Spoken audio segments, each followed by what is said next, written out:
Piuttosto di niente, meglio piuttosto. 50.000 euro permettono a malapena l'ordinaria manutenzione. Ma a me quello che interessa non è tanto il taglio dell'erba, ma è la proiezione nel futuro, e questa convenzione garantisce un futuro al lago. Cioè incominciare a mettere insieme attorno a un tavolo, le intelligenze che capiscono come risolvere da un punto di vista tecnico, scientifico e poi anche economico i problemi del lago di Fimò. Con questa convenzione si apre un'era nuova. Il comune di Arcugnano sarà coinvolto e parte attiva al tavolo tecnico previsto dalla Regione Veneto per elaborare i progetti per salvare il lago di Fimona a rischio interramento. Il recente protocollo sottoscritto con la provincia è il primo passo per consentire azioni di tutela più incisive. Non abbiamo ancora l'ipotesi definitiva, però abbiamo vari studi che abbiamo già fatto e li abbiamo in casa.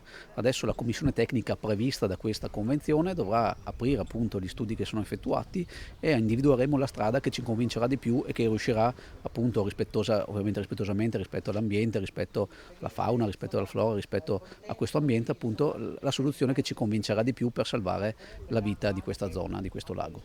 In attesa dell'annuncio ufficiale dei prossimi passi decisi dalla commissione tecnica, sono trapelate però già alcune idee, piccole e grandi, che erano già state sviluppate dalle rispettive amministrazioni. Si parte intanto pensando alla sicurezza dei visitatori che parcheggiano a bordo lago. Questa invece è una manutenzione straordinaria che non siamo riusciti a fare fino adesso proprio per le ragioni di non avere i fondi per poterlo fare.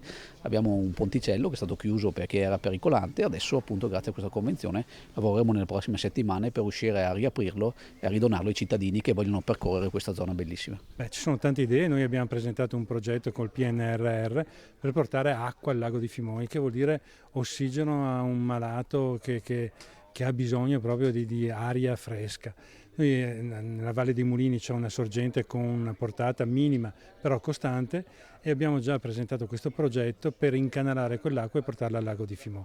Questo è un primo passo, ovviamente poi ce ne saranno, spero, degli altri da parte della regione e della provincia che riguardino specificatamente lo specchio lacustre.